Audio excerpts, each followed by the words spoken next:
Hello guys, collective reading tayo ngayon. Tingnan natin kung kaninong energy to. Pwedeng sa'yo, pwede rin sa person nyo. Piliin nyo na lamang and thank you nga po pala sa mga nag-subscribe at sa mga bumabalik. Welcome po tayo. Give me the message for collective. Kaninong energy to?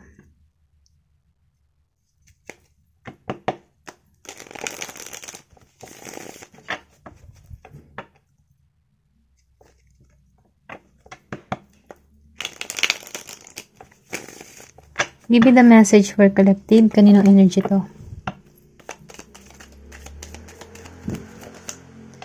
Meron ka ditong The Hangman. Meron ka dito na Seven of Earth. Okay.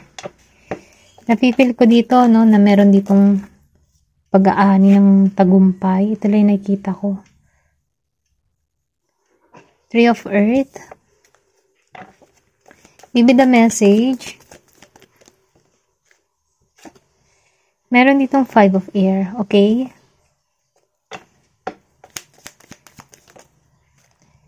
Meron dito na the Sun reverse.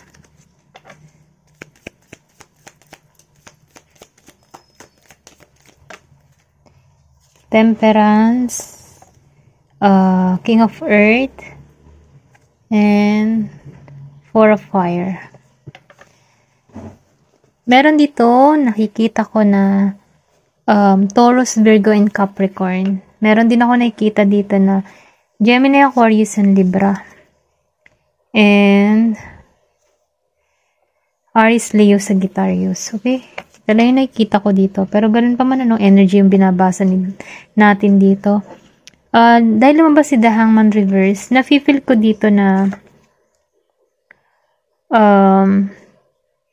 naalisan mo to, okay? Ito lang nakikita ko. Or pwede rin sabihin na pinapalaya mo na yung sarili mo sa sitwasyon, okay? Kumbaga, na-experience mo yung sobrang daming pagsubok na kung saan humahanap ka ng solusyon para rito. Then, nakikita ko dito na nakatuon ka ngayon sa pagbabago. Kumbaga, nakikita ko dito na meron ka ditong aalisan. Na kung saan, ito yung tumutulong sa'yo para mapalaya mo yung sarili mo sa isang sitwasyon. Then dito, lumabas na Seven of Earth. Nafe-feel ko dito na meron ka ditong matutuklasan or pwede rin sabihin na dumadagdag ang iyong kaalaman. Marami kang natututunan or yung tipo ba na lahat ng mga tinarabaho mo ay magkakaroon na dito ng bunga. Ito lang nafe-feel ko na masyasyak ka na hindi mo akalain na ganito yung magiging resulta. Okay? Ito lang nafe-feel ko, meron ditong pag-ani ng tagumpay na kung saan ikabibigla mo na hindi mo akalain na ganun yung magiging resulta. Pwedeng sa business mo or pwedeng sabihin natin sa mga ginagawa mo. Okay? Ito lang nafe-feel ko. Dahil lumabas si Three of Earth, upright, and the Five of Air, reverse. Nafe-feel ko dito na meron ka ditong ginagawa, meron kang sinisimulan. Kumbaga, meron kang pinag-aaralan na kung saan willing ka na magampanan to ng maayos. Maybe may maraming proyekto na parating sa'yo or may bago kang ginagawa, pinagkakaabalan na kung saan gumugugol ng oras mo. Then, nafe-feel ko din dito, meron ditong collaboration, meron kang teamwork, or pwede rin sabihin na merong partnership na parating sa'yo na kung saan meron ditong tulungan sa bawat isa. Then, dito sa the Five of Air, reverse, nafe-feel ko dito na nakamove on ka na sa sitwasyon. Kumbaga, natulungan mo yung sarili mo na maalisan to, yung mga problema na tinahak mo. Pwedeng before or pwede rin sabihin ngayon, nakatuon ka na sa moving on mo, marami ka nang naiisip, lumalawak na yung pangunawa mo, okay? Ito lang yung nararamdaman ko. Kumbaga, sinasabi nga dito na may oras para yung paghilom. Pero ganun pa man, nakikita ko dito na nakikita mo na yung halaga mo. Okay? Ito lang yung nafe-feel ko. Kung makikita mo dito, para kang nawalan dito or sabihin natin na may pagluluksa na kung saan inalisan ka dito, inabandon na ka dito. Pero ganun pa man dahil lumabas siya na naka-reverse. Tapos na yung tapos na yung paghihirap mo dito. Nafe-feel ko dito na nakatuon ka sa panibagong perspective mo na kung saan may paglago. Then dito, no, lumabas si the Sun reverse. Meron ka ditong kahilingan na hindi natupad na kung saan, ano, nagbigay ng kalungkutan para sa'yo. Nakikitaan ko din dito na hindi ito naging balanse, okay? Pero ganun pa man, maybe nangyari na to, na hindi mo napag-aralan yung sitwasyon, yung tipo na hindi naging matagumpay yung connection, ganun ba? Ito lang nararamdaman ko. Pero ganun pa man, ano, nakikitaan ko dito sa King of Earth, upright, naging matatag dito sa mga experience na to. Kumbaga ito ay aral din para sa'yo. Then naalisan mo to.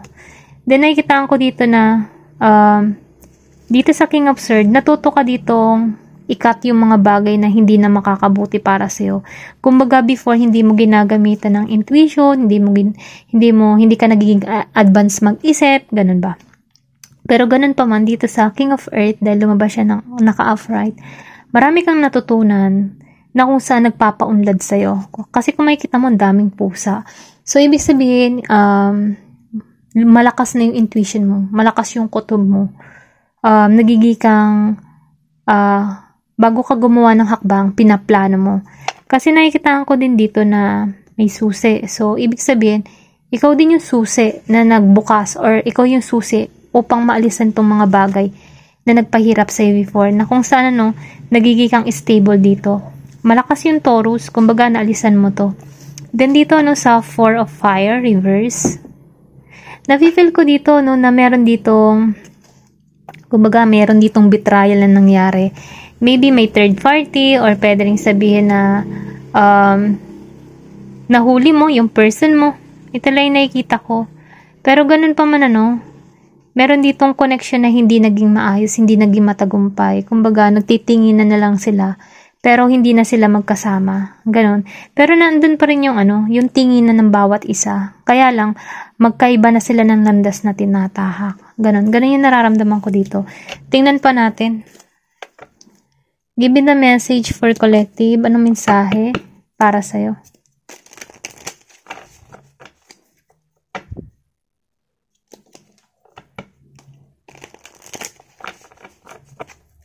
Give me the message for collective.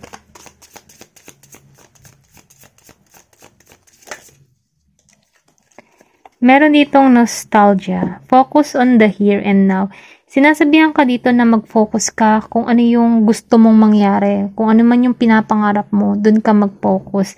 Kasi nafe-feel ko dito na masasakatuparan mo to, okay? Kumbaga, ano, sinasabihan ka dito na tanggalan mo yung mga bagay na nagpapahirap sa kalooban mo. Nakikitaan ko din dito na may mermaid meron ditong ano, pag-ayos or pagganda. Umaayon sa'yo ang kapalaran. Ganun lang yung nararamdaman ko dito. Then nakikitaan ko dito na nakapokus ka ngayon sa iyong sarili, nag-aayos ka dito, nagiging kang maganda, nagiging kang gwapo. Na kung saan ano, nararamdaman ko dito na may paglago. Dito sa raindrops, lumabas na naman ang raindrops. Meron ditong 39 years old and 33. Meron ditong age gap sa inyo ng partner mo. Nakikitaan ko dito na, sinasabihan ko dito, no, na take a chance on them. Kumbaga, bigyan mo ng pagkakataon, okay? Pero ganun pa man, ano, nafe-feel ko dito na pagbubuklo din muli kayo or pagkikitain muli kayo, yan. Magkikita kayong muli. Ito lang nafe-feel ko. Pero ganun pa man, nakikitaan ko dito na mas malalim na yung connection. Tingnan pa natin, give me more information. Library. Sinasabihan ka dito, no, na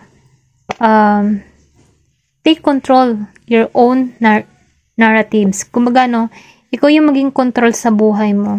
Nakikitaan ko dito na maybe before nagiging kang puppet. Yung tipong puppet na controlling ka, minamanipulate yung mind mo. Dahil doon, hindi ka lumalago. Dahil sa sinasabi ng partner mo, doon ka nakatuon. Imbes na nakakapag-desisyon ka ng para sa'yo, mas nangingibabaw kung ano yung gusto ng person mo. Pero ganun pa man, ano, nafe-feel ko dito na naalisan mo to. Okay? Tingnan pa natin. Give me the message. Meron ditong sundress.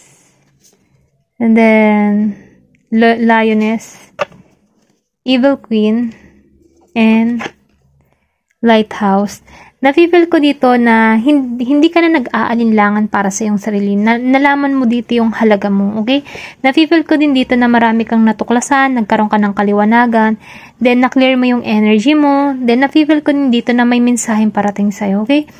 Meron ditong sundress. Kumbaga, sinasabihan ka dito na gawin mo kung ano talaga yung tinitibok ng puso mo, kung ano yung minimithi mo, kasi makakamit mo to, okay? Meron ditong 41 years old and 20, 39, 22, and 33. Then dito, no, sa Lioness, nararamdaman ko dito na lahat ng mga pinaghirapan mo ay may pag-ani na, okay? Kumbaga, mag-aani ka ng tagumpay, nagkakaroon ka dito ng abundance para sa iyong sarili, paglago, kumbaga, nagkakaroon ka dito ng growth, mas lalo mong nauunawaan yung sitwasyon, nagiging kang matalino dito. Then, lumabas na naman dito yung mermaid. 2 beses lumabad ang mermaid. Nakatuon ka dito sa panibago, sa pag-aayos mo, pagpapaganda mo. Kumbaga, nakatuon ka sa sarili mo. Ganon yung energy mo dito. Meron ditong Evil Queen. You deserve sugar, not salt. Kumbaga, sinasabihan ka dito na deserve mo yung masaya. Hindi yung maalat. Kumbaga, deserve mo yung tamis, hindi yung alat. Kumbaga sa tamis, deserve mo yung mahalin, hindi yung abandonahin, pabayaan, okay? Yung ganun bang energy. Kaya sinasabihan ka dito, mahalaga ka, worth it ka, alamin mo kung ano yung halaga mo, okay? Hanggang dito na lamang po. Thank you for watching, and love and peace.